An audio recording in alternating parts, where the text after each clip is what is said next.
in terms of next level of success is self-actualization. You do this for you. Okay? Now, here's where the whole world keeps staying at a certain level. Is that if you look at the hierarchy of needs, okay, basic needs of man: food, clothing, shelter. Food, clothing, shelter. Most of the people in the world are all about food, what they eat, clothing, what they wear, shelter, the roof over their head. And those things, realize they are the basic needs. That's the first thing people try to lay hold of. Okay? It's called basic needs: food, clothing, shelter. Once you get the basic needs figured out, are you now going to stay there? Because when people figure this out, you know what then happens? They now go into a form of survival mode. They go into a fear because now they are afraid to lose food, clothing, shelter. So you find out that most people, after attaining a certain level of success, they can provide food, shelter, clothing for themselves, their family. Instead of self-actualizing to the next level, most of the people in the world, they now want to protect. They go into hoarding.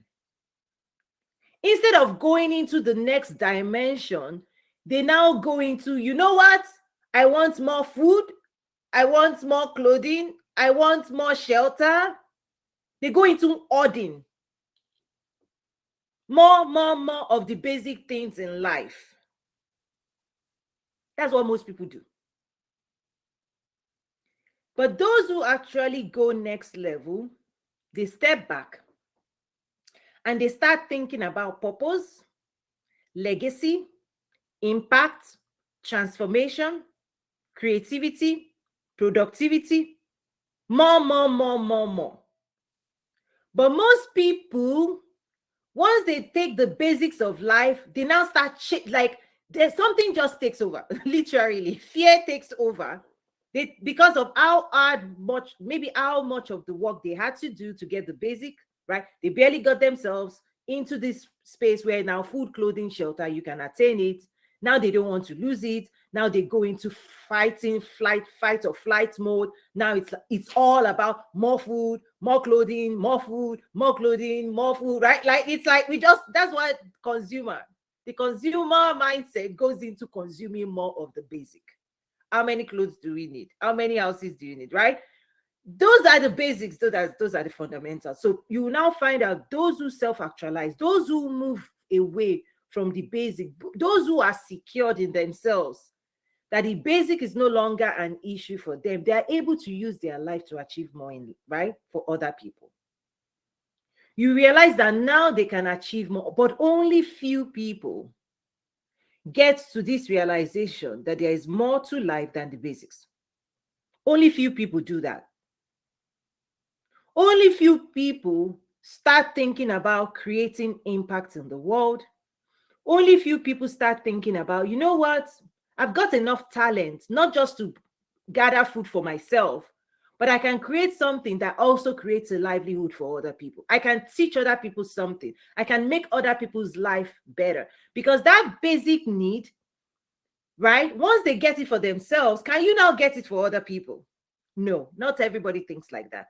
Most people still want to consume more as an individual. They are not thinking about the community. They're not thinking about the people around them. They are not conscious about what else they can do with their life that impacts the world. So you find out that most people are head down, thinking about me, myself, and I. More food for me, more clothing for me, more houses for me. It's all about me. And you realize, where do you can't, there's not much success, greatness. Greatness doesn't come out of that. Right? If everything you're doing is all about me, myself, and I, just me, eating me. There's no leveling up in that stuff, because that's still at the basic. Your life matters only to you. Your work only matters to you. Nobody cares about just you consuming stuff, right? You can say, okay, you can consume all you want. It's still about you. But greatness, impact, legacy is what other people enjoy because of what you dedicated yourself towards. Others, can they be rewarded? Can they benefit from you, your talents, your experience, your perspective? Can your life matter to other people? Success, real success, is a life well lived, right? For others, for the good of the world, right? Think about Bill Gates and Microsoft. The world is better. It is also, and here's what most people don't understand, is that this path will yield more outcomes from you in the longer. Like, you can start out like Microsoft, focusing, investing your time, energy, and resources in creating incredible impact. To say, I want this machine that only governments can buy and institutions could afford. I want to shrink it down and make it accessible to the ends of the earth, a desktop. That completely changed the world. And he was rewarded very, very well. Billions and billions of dollars. Though that's what self-actualization does, is that when you can crack the code and solve something that would advance the world, that will progress the world, that will not just progress yourself. Listen, hierarchy of need, as long as you're progressing only you as an individual, that's okay.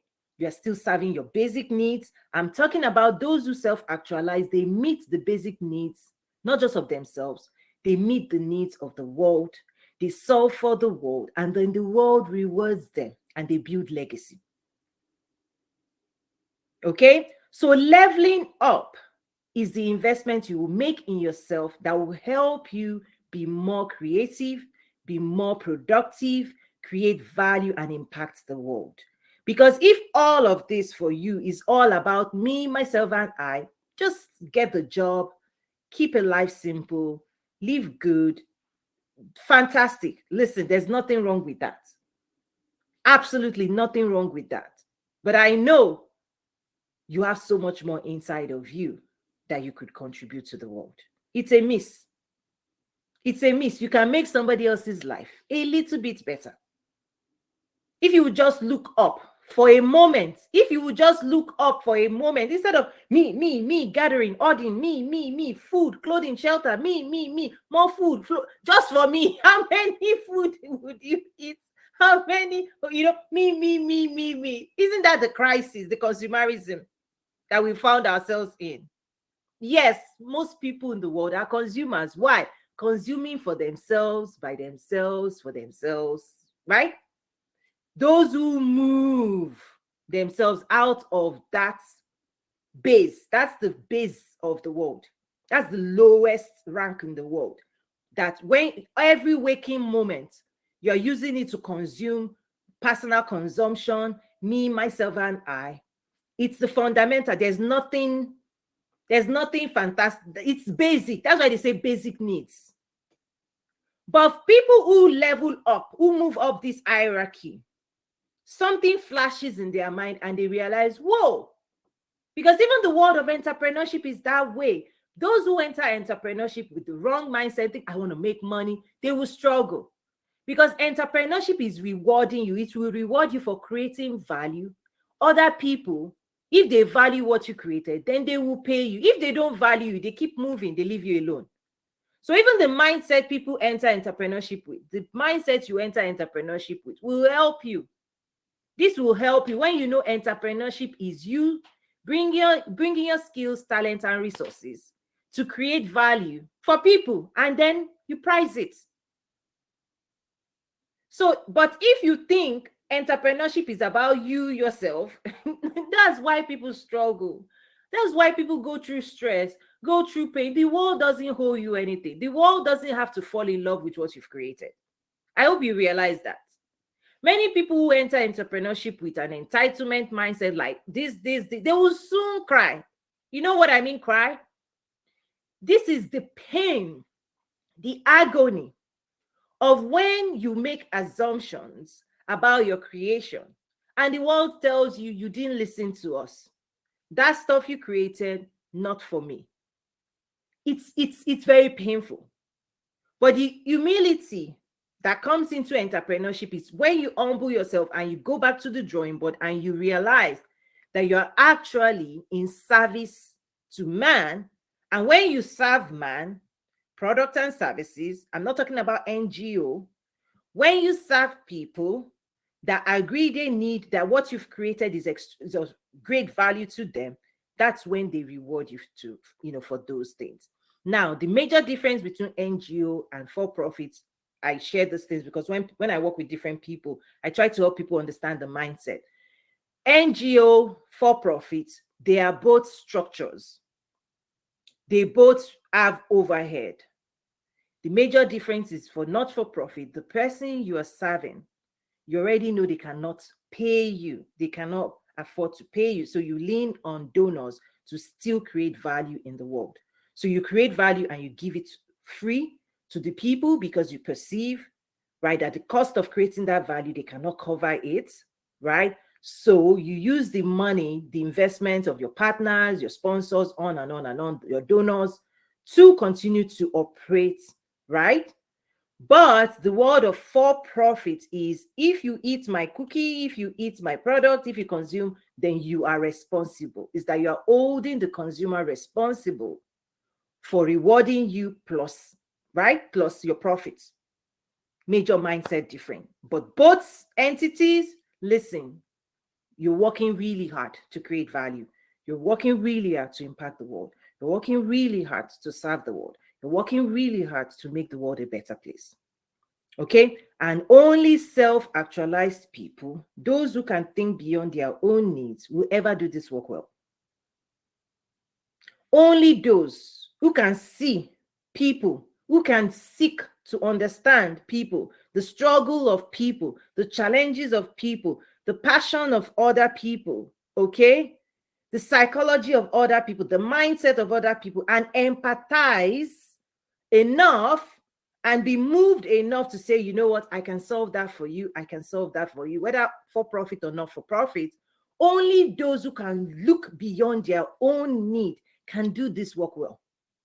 That's why even in my mindset program, we will start with what are your strengths, what are your weaknesses, but immediately we want you to start thinking about your customers. That's why I asked, there's a workbook called How Well Do You Know Your Customers, right? Because everybody says, oh, I'm an entrepreneur, I'm building a business, but do you know the people that need what you are creating? How well do you know them? But I realize right now that if you cannot think about other people, if you are so wrapped up in your own world, you can't unlock so much success for yourself, because your success is dependent heavily on external. But as long as your success is only dependent on you, which is when you have a job, if you do your job well and they pay your salary, that's it. You don't really need anybody. You just need an employer to agree that you are good enough for them. You see my point? Those who are still living that basic, you just need one employer. And that's why a lot of the world in that space, there's a lot of arrogance and all of, because you don't have to humble yourself enough to serve 10, 20, 100, 1,000 people. All you're doing is you're serving an employer. Even many people still struggle with serving one boss. They still complain about the boss. Oh, my teammate is this. They are not nice. This. They're not doing this for me. They didn't. Do you know what my boss said today? Listen, that drama is still fundamentally the basic. When I say level up, it means you want to participate at another level of engagement, management, leadership, entrepreneurship, right? Whether in government or politics and all of that. You have to do all that for yourself. Okay? Now, in wrapping up, let me also share what those who have self-actualized, what they do differently.